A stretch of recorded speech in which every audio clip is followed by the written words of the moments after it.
Nous voilà maintenant rendus au premier segment de notre forum qui traitera des investissements verts et de gouvernance d'entreprise.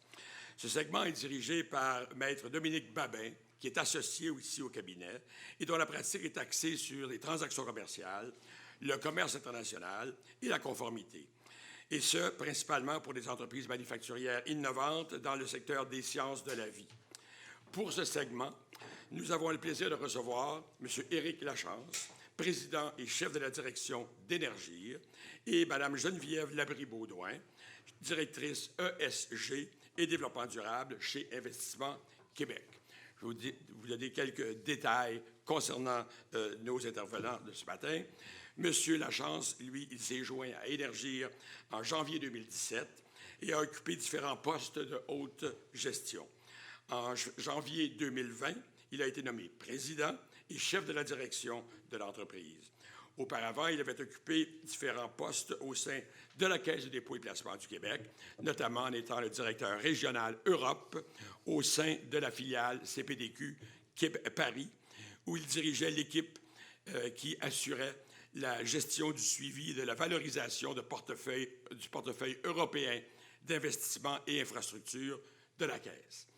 Quant à Mme Geneviève Labrie-Baudouin, elle occupe depuis 2022 le poste de directrice ESG et développement durable chez Investissement Québec. Sa vaste connaissance des enjeux des entreprises et du développement durable lui permet d'orienter les actions et les initiatives d'Investissement Québec de façon à contribuer à la croissance durable des entreprises et d'une économie verte et responsable. Elle pilote notamment le dossier du développement durable, où elle est responsable de l'application de la loi québécoise sur le développement durable. Elle est également responsable du positionnement de la société en matière de finances durables et d'investissement responsable. Alors, je vous cède donc la parole à vous trois. Dominique. Merci beaucoup, Jean. D'abord, merci beaucoup à vous deux d'avoir accepté notre invitation. Merci Geneviève, merci Éric. Donc, je pense que M. Milot a bien mis la table, nous a fait réaliser l'importance du défi qui nous attend. Maintenant, on va essayer de parler de solutions puis de baisser un peu le niveau d'anxiété. Je ne sais pas comment vous sentez. Alors, je vais commencer justement avec Geneviève, qui est ici pour représenter Investissement Québec. Justement, Geneviève, on a vu l'ampleur du défi devant nous. On sait que le Québec a publicisé récemment son plan pour une économie verte 2030. Est-ce que vous pouvez nous parler de ce plan-là et puis de ses principaux éléments, mais à un niveau quand même assez élevé? Oui, merci Dominique. Oui. Bien, en fait, le gouvernement a lancé en 2020 son plan pour une économie verte 2030. C'est en réalité sa feuille de route pour la lutte contre les changements climatiques, mais aussi d'électrifier son économie. C'est lors de ce plan-là, qu'on appelle aussi le PEV, qui a réitéré son engagement de réduction des gaz à effet de serre de 37,5 % d'ici 2030 par rapport au niveau de 1990. Donc, c'est vraiment l'objectif qui est au cœur de ce plan-là. Mais il y a également d'autres objectifs qui est visé dans le cadre de ce plan-là. On parle notamment de l'empreinte carbone, dans le fond, au niveau de l'atteinte de la carboneutralité d'ici 2050. Il y a également la réduction de 50 % des émissions liées au chauffage des bâtiments. On parle également du retrait en lien avec les ventes de véhicules à partir de 2035, des véhicules à essence ou diesel. Donc, c'est un peu tous ces objectifs-là qui font partie du PEV. Mais vraiment, on veut que la lutte au changement climatique, c'est vraiment le levier majeur du développement économique du Québec, mais aussi du rayonnement international. Pour y parvenir, le gouvernement met en place des plans quinquennaux, donc sur 5 ans, des plans de mise en œuvre avec des actions concrètes. On est à peu près à 160 actions avec un budget qui est avec le dernier budget des augmentations de près de 9 milliards de dollars en budget pour ce plan-là. Donc, des mises en œuvre qui ont déjà débuté depuis 2020, mais aussi qui vont se poursuivre d'ici 2030. Donc, c'est quand même un plan qui est ambitieux, avec des objectifs quand même assez ambitieux, surtout avec ce qu'on voit là, comme défi, mais qui s'appuie aussi grâce à d'autres politiques, des plans d'action, des stratégies. On parle notamment de la politique énergétique 2030, la stratégie gouvernementale de développement durable là, qui vient d'être approuvée par le gouvernement. Donc, toutes ces stratégies-là, plans d'action qui visent notamment là, à lutter contre les changements climatiques. Mais l'hydroélectricité est quand même un élément important Oui. de la stratégie du gouvernement du Québec. Tout à fait. C'est sûr qu'au niveau de la priorité du plan, c'est tout ce qui est en lien avec l'électrification des transports, mais il y a également aussi d'autres axes, d'autres angles là, qui est visé, dont tout ce qui est au niveau de la transition et l'efficacité énergétique, mais aussi tout le développement des filières vertes qui est misé dans le plan. Là, Éric, donc, Énergir, vous produisez de l'énergie fossile, mais vous êtes quand même partie prenante du plan du Québec. Pouvez-vous nous expliquer comment? Oui, bien, en fait, on ne la produit pas, on la distribue, mais ceci étant dit, on fait partie clairement là, des enjeux. Donner un ordre de grandeur, Bertrand nous parlait des émissions Scope 3 versus les 1 et 2. Là, chez Énergir, 1 et 2, donc celles que nous produisons et tout ça, c'est environ 55 000 tonnes.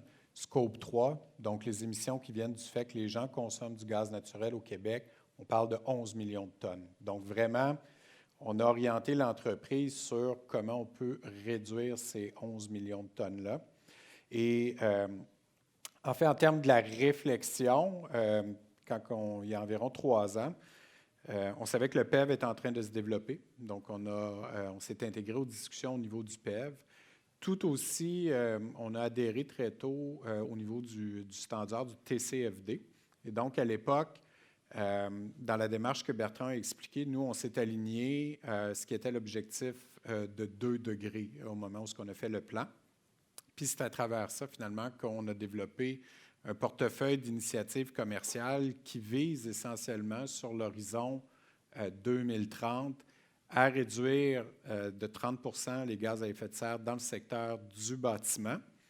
Mais ce 30 % a été fait en collaboration avec le gouvernement puis avec Hydro-Québec, donc il s'inscrit en cohérence avec l'objectif de réduction de 50 % des gaz à effet de serre dans le bâtiment au Québec. Dit autrement, on s'est divisé la tarte en disant en fonction de qu'est-ce qui peut être fait, qu'est-ce qui est réaliste. Puis, on voulait se mettre en action immédiatement. Donc, plutôt que de se dire, évidemment, on aspire tous à être à carboneutralité 2050, mais que ça aurait été facile de ne pas se mettre en mouvement. Nous, en fait, l'emphase où on a pris des engagements fermes, c'est vraiment sur l'horizon 2030, ce qui met énormément de pression. Merci. Maintenant, quel est le rôle spécifique d'Investissement Québec dans la mise en œuvre de la stratégie gouvernementale? Bien, c'est certain que tout ce qui est les stratégies, les orientations du gouvernement en matière de lutte au changement climatique, c'est dans nos priorités. C'est également dans notre mission de faire du développement économique dans une perspective de développement durable, du respect de l'environnement. On est justement là, dans la fin de notre processus de planification stratégique pour les 4 prochaines années. La transition climatique là, demeure un objectif qui est important dans notre plan stratégique, notamment grâce à une initiative qu'on a lancée déjà, ça fait déjà 2 ans, une initiative en économie verte qu'on appelle Compétitivert. Donc, on a mis en place cette initiative-là vraiment pour les entreprises, les encourager à adopter des technologies propres et des pratiques éco-responsables. On s'était doté d'une cible pour 3 ans de l'initiative 2021-2024 de 375 millions de dollars de financement de ce type de projet. Et puis, on était très content qu'après déjà une année, on était déjà rendu à 380 millions. Donc, on a revu à la hausse la cible là, à 1 milliard de dollars. Donc, ça, c'est vraiment au niveau des entreprises là, qui est notre engagement par rapport à tout ce qui est la lutte au changement climatique, par rapport à ce que les entreprises peuvent faire, mais également, là, Bertrand, Éric en a parlé au niveau du TCFD, j'allais dire le groupe de travail de divulgation financière relative au changement climatique, le nom en français. Donc, on s'est engagé à mettre ces recommandations-là de l'avant, qui va permettre là, une démarche là, justement de fixation, de réduction de notre empreinte carbone de portefeuille, mais on est quand même en lien avec cette stratégie-là. Les réflexions sont déjà réalisées chez Investissement Québec. Et aussi, peut-être pour terminer, on a lancé une démarche ESG en décembre dernier qui est en lien avec notre politique d'investissement responsable et finances durables. Donc, on tient maintenant compte des facteurs ESG dans le cadre de l'analyse diligente des entreprises qu'on réalise. Concrètement, pour les entreprises, en fait, c'est qu'elles doivent maintenant répondre à un questionnaire sur leur performance ESG lorsqu'elles demandent une nouvelle intervention financière.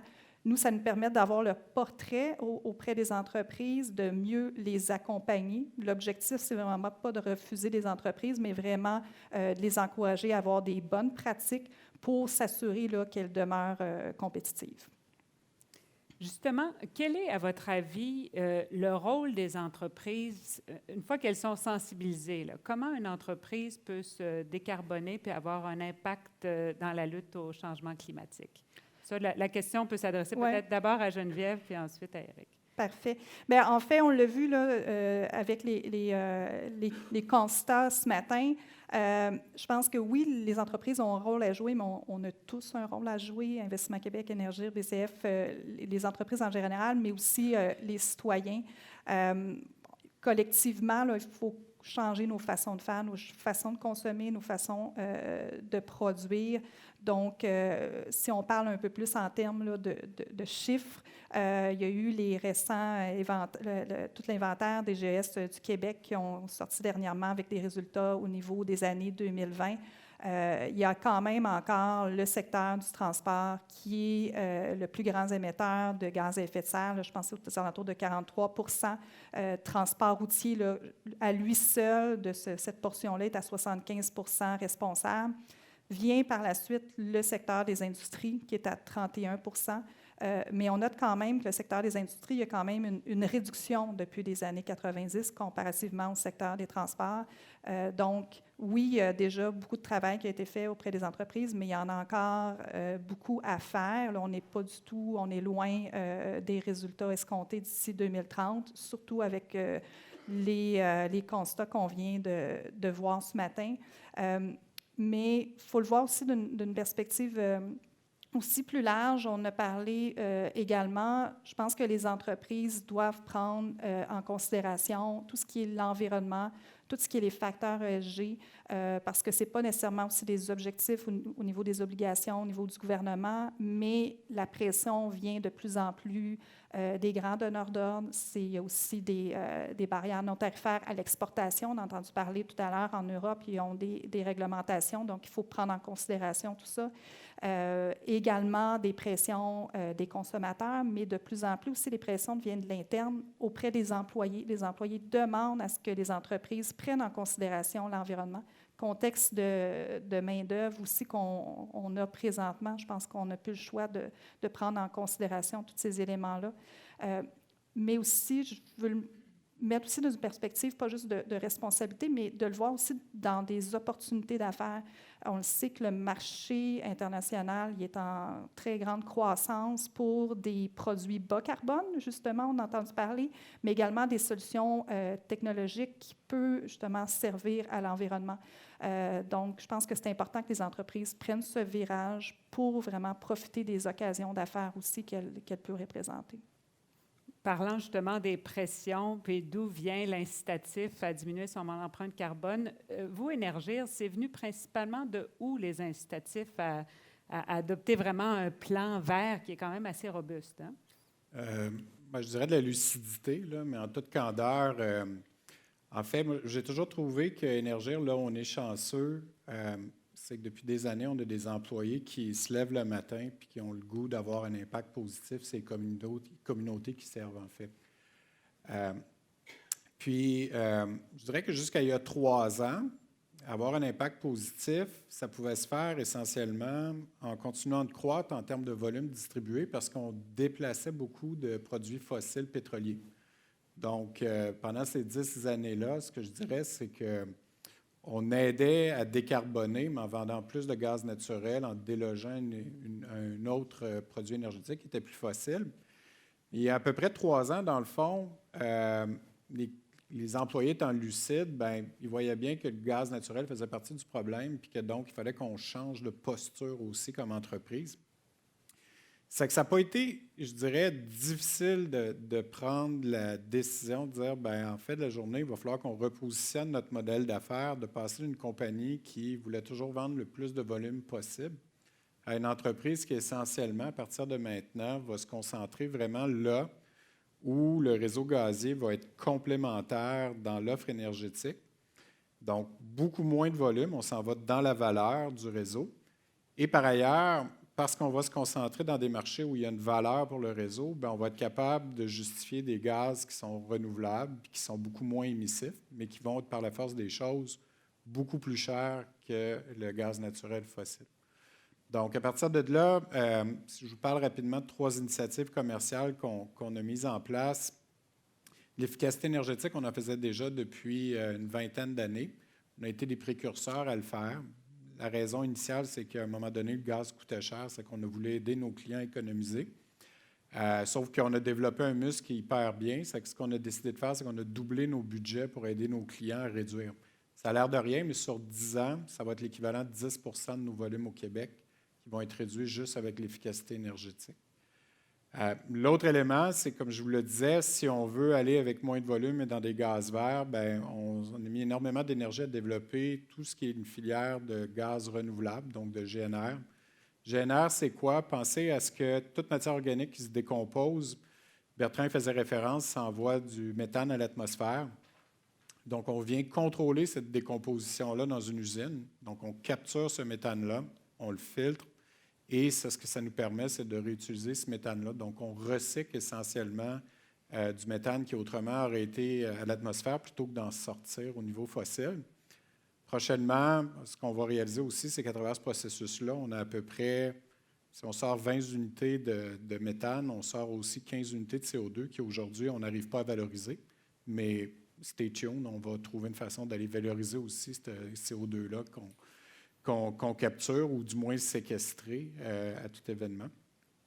Puis le troisième élément qui est un changement de posture mentale assez majeur, puis Bertrand il a dit, il y a toujours le dilemme du prisonnier, hein, on s'entend dans la vie, souvent si on pouvait coopérer, ça serait le meilleur résultat, mais malheureusement, on a tendance à être un petit peu individualiste, ce qui fait qu'au global, tout le monde se retrouve pire. Donc, le terme ne vient pas de moi, mais j'ai trouvé séduisant. Ce qu'on a décidé, c'est de faire de la coopétition, si on peut dire ainsi.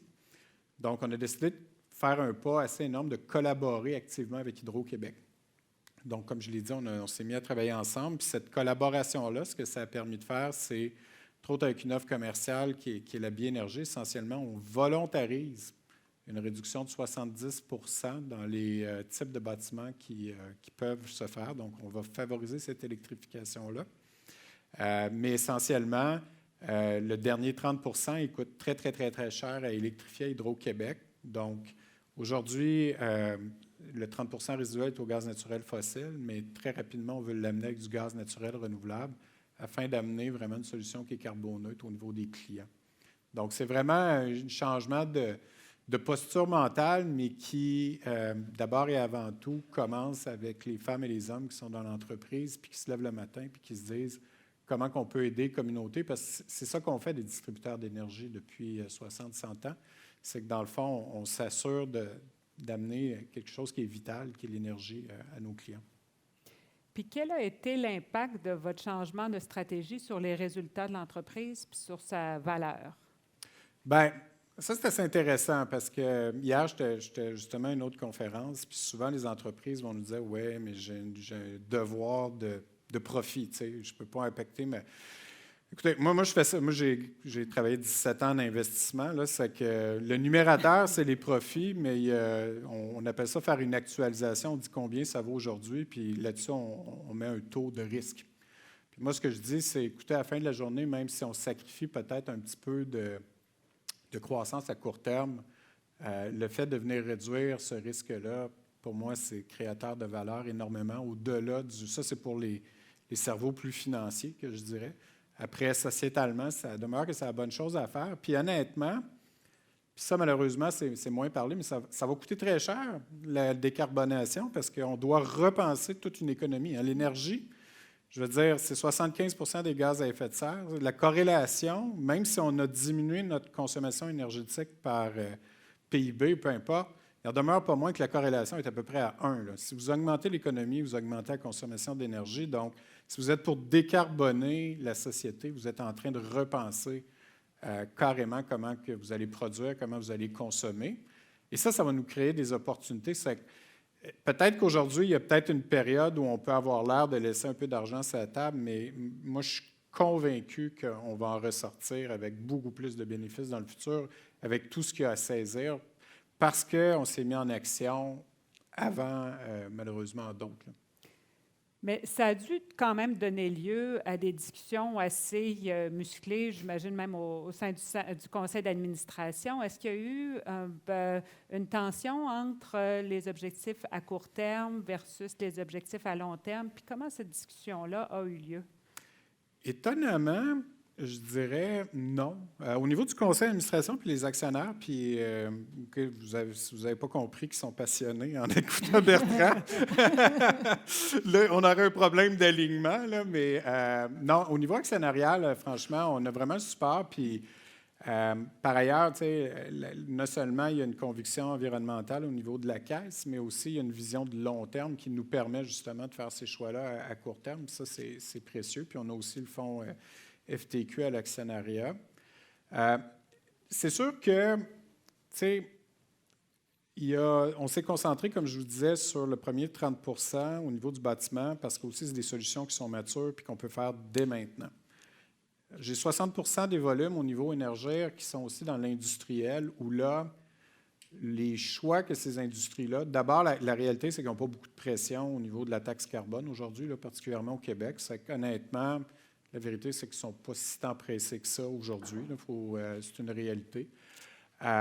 Entre autres, à cause du dilemme du prisonnier, là, que je vous expliquais aussi. Il y a une réalité compétitive.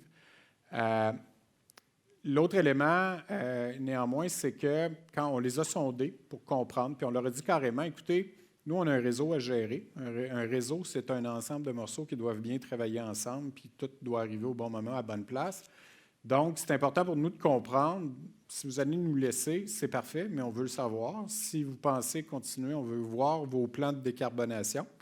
Fait que je dirais un tiers n'en a pas, un tiers, c'est flou, l'autre tiers qui commence à être vraiment solide. Puis quand on regarde en termes de ces volumes-là, on voit quand même qu'il y a de l'incertitude technologique. Il y a des technologies, que ce soit capture de carbone, l'hydrogène, électrification, même l'acier, souvent vous allez entendre dire, bon, l'hydrogène et le chemin naturel, pas si vite. Il y a des technologies électriques qui s'en viennent, qui sont quand même assez solides puis qui pourraient changer les choses. Donc, ces joueurs-là font quand même face à une incertitude technologique. Puis nous, il faut qu'on se prépare parce que c'est quand même une portion importante de notre business.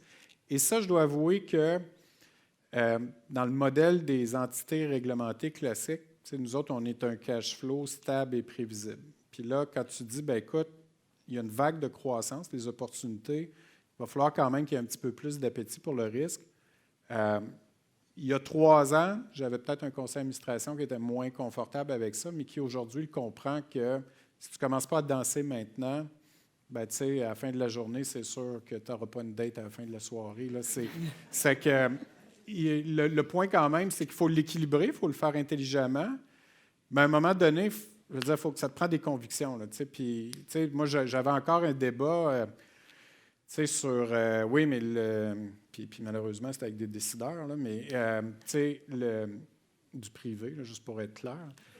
Mais tu sais, puis il dit ouais, mais c'est plus cher. Mais là, tu sais, je dis, moi, je suis désolé, mais là, il y a des choses que si tu veux avancer, c'est bien d'avoir de l'optionnalité, mais il faut que tu décides. Bon, mais tu sais, nous, on a décidé, on y croit au changement climatique, donc il faut prendre ce virage-là. Puis pour les employés, parce qu'il ne faut pas quand même le négliger, là, comme je le disais, parce qu'ils ont une volonté d'avoir un impact positif, ils ont vraiment embarqué, mais on ne peut pas nier que c'est insécurisant quand même. Tu sais, je veux dire, tu es un business qui dit, moi, là, je vais réduire le produit que je vends. C'est quand même contre-intuitif. Puis, il est confiant qu'à mesure qu'on va avancer et que ça va se produire, bien là, ils vont le voir, comme on dit, il n'y a rien de mieux que de le voir pour le croire. Mais quand même, l'élément de mobilisation des employés, c'est un élément qui est important. Mais je dois quand même dire que je n'ai pas l'impression que les employés freinent cette transformation-là. OK. Bien, à vous entendre, là, j'ai l'impression qu'il y a vraiment eu un bon mouvement. Fait que je présume que le leadership a dû jouer un rôle important dans ce virage-là. Là. Oui, ben, c'est un travail d'équipe, mais moi, je dis souvent, au-delà d'être un CEO, je suis un Chief Repeating Officer.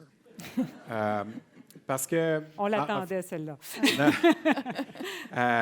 Parce que, tu sais, dans le fond, puis c'est le livre, le playbook, là, je m'excuse de l'anglicisme, de la gestion de changement, mais il faut que les gens comprennent le pourquoi. Mais comme je vous disais, il y a des inquiétudes qui viennent avec ça, donc il faut être capable d'y répondre, il ne faut pas hésiter. Puis n'importe quel silence, manque de communication, cet espace-là va être occupé, va devenir des rumeurs, va devenir des préoccupations. Donc, il faut sans cesse répéter. Et le choix qu'on a fait comme équipe aussi, c'est celui de la transparence avec les employés. On les traite avec raison parce que c'est ça qui sont des personnes intelligentes. Donc, on est capable quand même de nommer ce qui va bien, ce qui va mal, c'est quoi la réalité du marché. Comme je disais aussi, si vous lisez un petit peu les médias, c'est un changement. Là. Avec les changements climatiques, on est une entreprise qui avait une couverture médiatique exceptionnelle on se fait challenger avec raison, avec parfois ce qu'on considère de la désinformation, mais ceci étant dit, pour les employés aussi, c'est quelque chose de nouveau. Là. Tu travailles pour quelqu'un qui, une fois par semaine, va se retrouver avec un article qui est moins favorable. Donc, il faut leur expliquer. Il faut leur expliquer comment, des fois, on dit, ben c'est une tâche, mais tu sais, si tu frottes, des fois, ça fait un gros cerne. C'est que tu es peut-être mieux de laisser ça mourir parce que finalement, la plupart des gens ne s'en soucieront pas. Puis d'autres fois, ben, on va sortir pour corriger les faits quand c'est de façon honteuse. Puis des fois, on essaie de sortir, mais il n'y a pas personne qui veut nous écouter. C'est une réalité, mais donc beaucoup de transparence au niveau des employés, c'est clé aussi. Là. Évidemment, le gouvernement a un rôle à jouer. Là, on en a parlé un petit peu. J'aimerais ça vous entendre, peut-être, Geneviève, sur vraiment le support concret qu'Investissement Québec octroie là, aux entreprises, principalement du secteur. En fait, est-ce que vous visez certains secteurs en particulier ou certains types d'industries dans le support que vous offrez? En fait, non. C'est vraiment pour l'ensemble des entreprises qu'on est présent. Qu'on vise là, au niveau, lorsqu'ils ont des projets en lien avec la réduction des gaz à effet de serre. Je mentionnais plutôt l'initiative Compétiver qu'on a lancée. Donc, ça s'adresse à l'ensemble des entreprises. On a mis en place des solutions tant au niveau de l'accompagnement qu'au niveau du financement. La première, c'est une solution de financement qu'on appelle Compétiver, évidemment. En fait, il s'agit d'un prêt d'un minimum de 50 000 $ destiné aux entreprises qui veulent soit adopter des technologies propres ou des pratiques éco-responsables. Donc, c'est très large. Là, on peut penser, par exemple, à des projets qui sont liés avec la transition, l'efficacité énergétique, l'électrification des transports. Ça peut être également aussi au niveau des énergies renouvelables, que ce soit également au niveau de l'économie circulaire. Donc, vraiment, tout ce qui peut affecter une diminution de l'empreinte environnementale de l'entreprise. Donc, c'est quand même assez large. Et ce qui est intéressant dans cette solution-là, c'est que c'est vraiment, on offre une flexibilité avec un moratoire de remboursement qui peut aller jusqu'à 4 ans. Parce qu'on veut justement suivre de proche le projet, mais aussi offrir la flexibilité à l'entreprise. On le sait que des fois, ce type de projet-là peut prendre du temps avant d'avoir des résultats un peu plus concrets, notamment sur le retour sur l'investissement. Donc, c'est vraiment une première offre là, qu'on a auprès des entreprises pour ce type de projet. Il y a également une deuxième solution. Là, on s'adresse peut-être plus aux entreprises qui développent des technologies propres. Donc, une solution d'appariement. Comme le nom le dit, on travaille vraiment de concert avec les fonds d'investissement partenaires. Donc, une solution, comme je disais, qui s'adresse aux développeurs de technologies propres, sous forme d'une prise de participation en équité là, qui oscille entre 1 et 5 millions de dollars. Mais la particularité, c'est vraiment la vitesse à laquelle on va répondre, qu'on va offrir le capital, parce qu'on va se fier à la revue diligente de notre partenaire. Donc, c'est vraiment là, la particularité de cette solution-là auprès des entreprises qui développent là, pour vraiment être là très rapidement là, au niveau de capital. Puis c'est souvent des entreprises là, qu'on vise au stade de démarrage ou post-démarrage. Mais là, on parle beaucoup de financement de projet, mais avant d'y arriver, bien, c'est sûr qu'il faut que les entreprises sachent comment, un peu par où commencer. Puis c'est là que notre troisième solution, qui est plus au niveau d'une solution d'accompagnement, qu'on nomme notre diagnostic de performance environnementale industrielle, là, qui a été élaboré par nos experts d'investissement Québec-Cric, donc une équipe là, de multidisciplinaire là, au niveau technologique. Donc, un accompagnement qui est vraiment personnalisé, propre à l'entreprise, à ses spécificités, qui va vraiment, là, une entreprise qui veut améliorer sa compétitivité, mais tout en réduisant son empreinte environnementale. Donc, un diagnostic qui prend l'approche là, de regarder tant au niveau des gains économiques potentiels, de la réduction de l'empreinte environnementale, mais aussi de l'acceptabilité sociale de l'entreprise. Donc, on dit des fois aussi de ce diagnostic de faire mieux avec moins, pas faire plus, mais vraiment faire mieux avec moins. Donc, le rapport final qui va être donné à l'entreprise va offrir des solutions tant au niveau de ses produits, ses processus, procédés. Donc, une liste de projets qui va être priorisée en tenant compte de la rentabilité, de l'impact que ces projets-là vont avoir sur l'entreprise.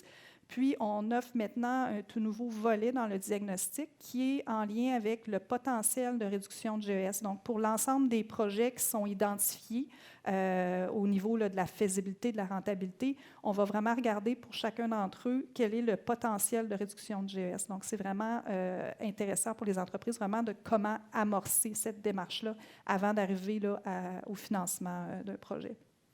Est-ce que tu me permets juste Certainement. de prendre un angle différent sur ta question? Parce que tu as parlé de réglementation puis de politique. Puis, tu sais, un des constats que vous entendez probablement souvent, c'est qu'on n'arrive plus à faire des nouvelles infrastructures énergétiques ou que ça prend énormément de temps. On peut penser aux lignes de transmission d'Hydro-Québec vers le Massachusetts, entre autres. Puis souvent, quand on me demande de dire que c'est un peu c'est lié à quoi ou comment, si j'avais une baguette magique pour le régler, vous êtes plusieurs là, qui sont dans le monde de l'entreprise, donc vous savez que dans les meilleures pratiques, quand on a un projet, on essaie d'avoir ce qu'on appelle un RACI, c'est d'avoir quelqu'un qui est responsable, une personne qui est imputable, on identifie ceux qui doivent être consultés puis ceux qui doivent être informés. En fait, particulièrement pour les projets énergétiques, il y a énormément de personnes qui ont un pouvoir décisionnel, mais donc le consulté et le décisionnel, malheureusement, c'est mélangé, ce qui fait qu'on n'a plus personne d'imputable pour l'ensemble, puis de dire comment on arrive à faire des compromis qui vont faire qu'on est capable d'avancer. On a un système législatif puis on a un système réglementaire essentiellement qui était adéquat pour un monde qui ne bougeait pas vite puis qui était assez en statu quo. Mais là, quand on regarde en avant, on a une vingtaine d'années pour retransformer un système énergétique, pour adapter à des pouvoirs. Donc, il va falloir vraiment qu'on réfléchisse également à comment on va faire la gouvernance de cette transition-là si on veut que les projets de société qui vont devoir avoir lieu, on va être capable de les faire. Et ça va être tout un défi, là, parce que c'est beau. Individuellement, tout le monde est rempli de bonnes intentions, mais, et c'est tous des gens qui devraient être consultés. Mais ultimement, si consulter veut dire que tu as un droit de veto sur tout, ce qu'on arrive, c'est qu'il n'y a à peu près rien qui arrive à se faire non plus. Donc, moi, j'encourage, c'est mon petit éditorial du jour, là, mais j'encourage à ce que peut-être nos décideurs politiques refassent un bon vieux RACI pour déterminer quels sont les rôles et responsabilités, parce qu'ultimement, comme dirigeants d'entreprise, c'est nous qui subissons quand même le préjudice de tout ça, parce qu'on se retrouve à avoir ce qu'on considère être des bonnes idées, mais sont très difficiles à exécuter aussi, là. Donc, ce que j'entends, c'est que c'est vraiment un effort collectif. Tout le monde doit y apporter du sien. Les gouvernements, entre autres, Investissement Québec, vous apportez, oui, la sensibilisation, le support, le financement. Énergir, vous apportez de l'énergie, une option pour l'énergie. Aussi, vous êtes un bon exemple. Donc, je pense que... Merci beaucoup pour vos contributions aujourd'hui. Je laisserai peut-être la place à la salle pour certaines questions, si vous en avez pour nos panélistes.